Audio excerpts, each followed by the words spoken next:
Did you know the United States owns islands that not even American citizens are allowed to visit? Step onto some of them and you can be arrested by federal agents. Others are so contaminated, the government sealed them off for the next 20,000 years. And one is a paradise so perfectly untouched that almost no human alive has ever been allowed to see it. Welcome to a list of the islands the United States government owns that nobody can visit, ranked from the ones that will simply have you arrested to the one it guards like a national secret. Number 6 hides tens of thousands of barrels of radioactive waste beneath shark-filled water. Number 3 is a secret government laboratory so restricted that some of the men who worked there were reportedly never told what they were handling. And the final island is 1,000 miles from anywhere, American soil where the only people allowed ashore are a handful of scientists, and once in a while, a single millionaire.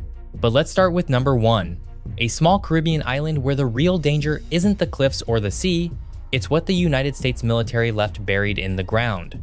This is Desecheo. It rises from the ocean about 13 miles, or 21 kilometers, west of the Puerto Rican mainland, a rugged green hump of rock covering less than 1 square mile. On Google Earth, it looks like an easy tropical day trip. Clear water, coral reefs, not another island in sight, and divers do come here. The surrounding reefs are some of the best in Puerto Rico, but the island itself is completely off limits, and getting caught on it can land you in federal custody. The reason is buried just beneath the surface. From World War II until 1964, the United States Armed Forces used Desecheo as a live bombing and gunnery range, and as a survival training ground. For roughly 2 decades, aircraft ran practice runs on this tiny island, and troops were dropped here to learn how to survive on their own. When the military finally left, the cleanup was, to put it kindly, incomplete. Unexploded bombs and ordnance are still scattered across the terrain to this day. A single wrong step in the wrong place could be your last. Because of that, the island is sealed. In 1976, administration passed to the United States Fish and Wildlife Service. And in 1983, Desecheo became a national wildlife refuge, protecting several rare species found nowhere else. Landing is banned outright. Anyone caught ashore is subject to arrest under federal law. So while you can dive the reef just offshore, the island rising above you is one you are legally forbidden to touch. A former target range the ocean has quietly reclaimed. And it's far from the strangest place on this list. From Puerto Rico, we travel west across the Caribbean to a place that 2 countries claim and almost no one is allowed to reach. This is number 2. Navassa Island sits alone between Jamaica and Haiti, about 35 miles, or 56 kilometers, off the Haitian coast. It's roughly 2 square miles of raised limestone, and the first thing you notice on satellite imagery is that there is nowhere to land. The island rises straight out of the sea in sheer cliffs, some more than 65 feet tall. There are no beaches, there is no harbor, the rock simply erupts from deep water. The United States claimed Navassa in 1857 under the Guano Islands Act, a law that let American citizens seize uninhabited islands rich in seabird droppings, a prized fertilizer at the time. For decades, laborers mined guano here under brutal conditions, until the operation was abandoned. What remained was a hazardous, waterless rock, topped by the ruins of a lighthouse. But Navassa carries one more complication. Haiti has claimed the island for well over a century, writing it directly into its constitution, so this is contested ground. American administered, but disputed by a neighbor just 35 miles away.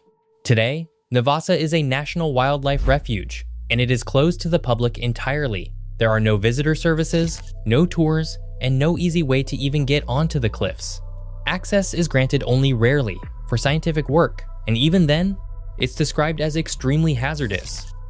Navassa is a piece of America that hangs off the map, claimed, contested, and sealed shut. Now we leave the tropics entirely and travel north, to the cold Atlantic waters off the tip of Long Island, New York. This is number 3. From a distance, Plum Island looks unremarkable. A small, wooded island barely a mile and a half from a popular stretch of coastline. But this is one of the most restricted pieces of land in the entire United States, and for most of its life, the public was told almost nothing about what happened here.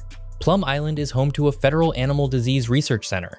For decades, scientists here have studied some of the most dangerous livestock diseases on Earth, pathogens like foot and mouth disease, capable of devastating a nation's food supply if they ever escaped. Because of that, the island operates under tight biosecurity. There is no public access, no tourists, no casual boats pulling ashore. The workforce arrives by controlled ferry, and in 2018, the government moved to ban even the limited visitor tours that had occasionally been allowed. That secrecy has made Plum Island a magnet for rumor. Over the years, it's been tied to conspiracy theories about biological weapons and mysterious diseases, claims the government firmly denies, and which have never been proven. What's documented is strange enough on its own. A closed island where hazardous pathogens are studied behind layers of security, where workers pass through decontamination before they leave, and where, by some accounts, staff weren't always told the full nature of what they were working with. Whatever the truth, the rule is simple. You cannot go to Plum Island. And that only makes people more curious about what's really there. From the Atlantic coast, we now fly nearly halfway across the planet, into the remote Central Pacific, to a tiny V-shaped atoll more than 2,000 miles, or 3,200 kilometers, west of Hawaii. This is number 4, Wake Island. It is one of the most isolated American possessions on Earth, a speck of coral so far from anything that, for most of its history, its only value has been strategic. Wake is a United States territory, but there are no tourists here, and there is no civilian life to speak of. The island functions as a military airfield and a support site, tightly controlled and closed to the public. To set foot here, you generally need military authorization. Its runway exists mainly for defense operations and as an emergency landing point in the middle of an ocean where alternatives simply don't exist. Wake also carries one of the harder stories of the Second World War. In December 1941, just as Pearl Harbor was attacked, a small American garrison here was hit by Japanese forces. Vastly outnumbered, the defenders held out far longer than anyone expected, repelling an initial invasion before the island finally fell. It remained under occupation for the rest of the war, with tragic consequences for those left behind. Today, that violent history sits beneath a quiet, restricted airstrip. Wake Island is American soil that most Americans will never see, a fortress in the middle of nowhere, kept firmly off the map for anyone without a uniform and a reason to be there. Our next island isn't in some far-off ocean. It sits just 30 miles, or 48 kilometers, outside the Golden Gate, within sight of one of America's biggest cities on a clear day, and yet almost no one is ever allowed to set foot on it. This is number 5, the Farallon Islands, a cluster of jagged, wind-battered rocks off San Francisco that sailors once nicknamed the Devil's Teeth. The Farallones are a national wildlife refuge, protected since 1909, and they are closed to the public. The reason is partly the astonishing life they hold. This is the largest seabird colony in the United States, outside of Alaska and Hawaii. More than 250,000 birds nesting across the rocks. Seals and sea lions breed here in the thousands. And in the surrounding waters gather some of the largest great white sharks on the planet, drawn each year by the fat seal colonies. Between 30 and 100 great whites patrol these shores seasonally. This is one of the best places on Earth to be eaten. But there's something darker beneath the waves. From 1946 to 1970, the waters around the Farallones were used as a nuclear dumping ground. An estimated 47,500 steel drums of radioactive waste were sunk into the ocean here. A contaminated Navy warship, the Independence, was deliberately scuttled nearby in 1951. Decades later, the exact location of many of those barrels, and how much of a hazard they still pose as they corrode, remains officially unknown. So the Farallones guard a double threat, a fortress of sharks above the water, and a slowly leaking radioactive graveyard below it. You can see them from the mainland. You will almost certainly never stand on them. From the coast of California, we head far to the north and west, out along the Aleutian chain of Alaska, into some of the loneliest ocean on Earth. This is number 6, Amchitka, a long, treeless, storm-lashed island near the very end of the Aleutians. It looks like nothing, bare tundra, gray sea, endless wind. But this empty island hides one of the most powerful things the United States has ever done to a piece of its own territory. Amchitka was chosen as an underground nuclear test site. Between 1965 and 1971, the United States detonated a series of nuclear devices deep beneath the island. The last and largest, codenamed Kanakin and fired in 1971, was the most powerful underground nuclear test in American history.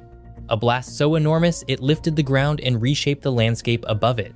The explosion was so controversial that protests against it helped give birth to the environmental group Greenpeace.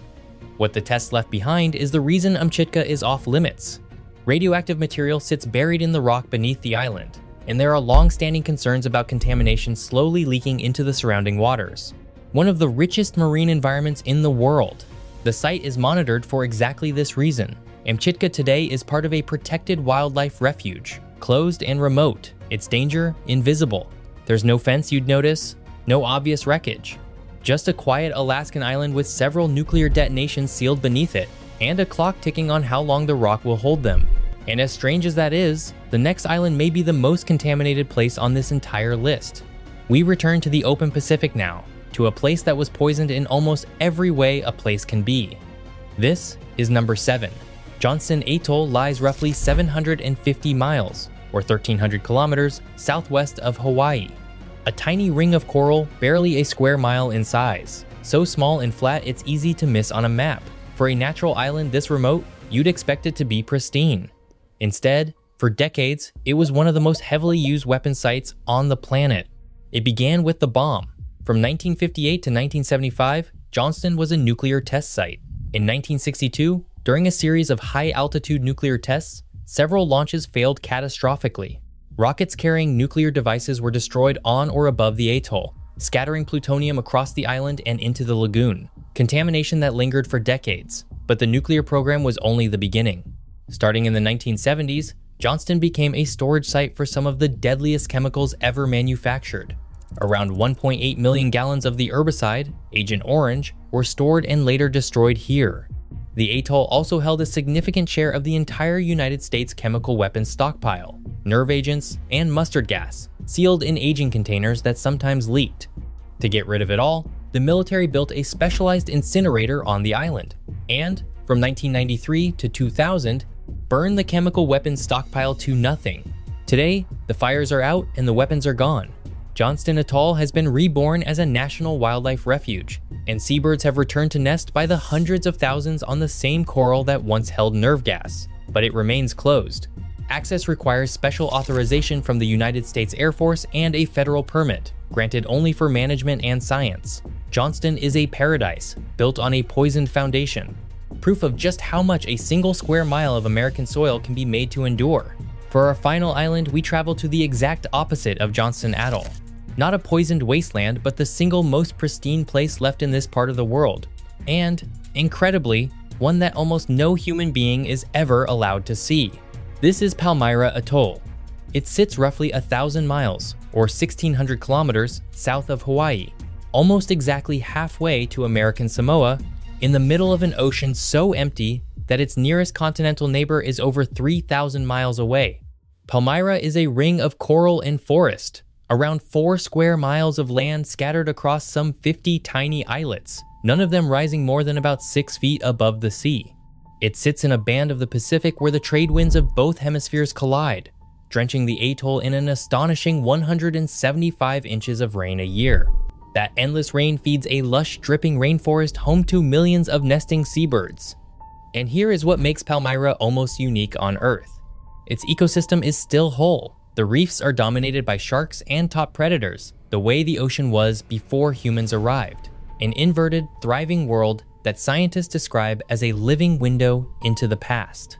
Its history is as strange as its geography.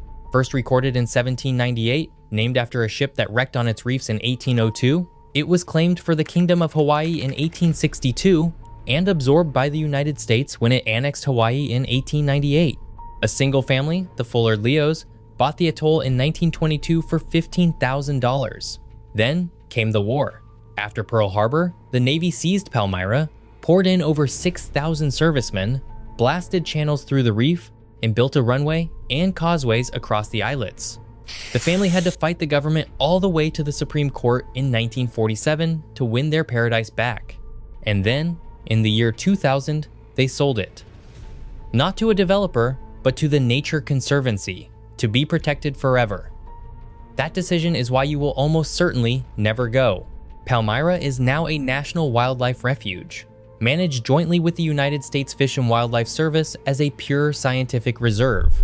At any given time, only around 4 to 20 people live there. Not tourists, but researchers studying what a healthy planet is supposed to look like. Everyone else is kept out, because a single invasive insect in a bag or a stray seed on a boot could unravel the whole fragile system. The only outsiders occasionally allowed to visit are major donors to the Nature Conservancy, and the required donation is reportedly so large it's flagged on a government website. Palmyra is American soil, pristine and priceless, and it may be the most beautiful place on Earth that you will never be allowed to stand on. What's strange about this list is how many different ways a piece of land can be sealed off. Some of these islands are forbidden because of what was done to them: plutonium, nerve gas, unexploded bombs, barrels of radioactive waste. Others are forbidden because of what they still are: a fortress, a laboratory, or the last untouched paradise in an entire ocean. All of them belong to the United States, and almost none of them will ever open their shores to you. So out of all of these, which island would you most want to visit? If the government would only let you, let me know in the comments. And if you enjoyed this one, check out my video on the most impossible to reach islands on Google Earth. Thanks for watching, and I'll see you in the next one.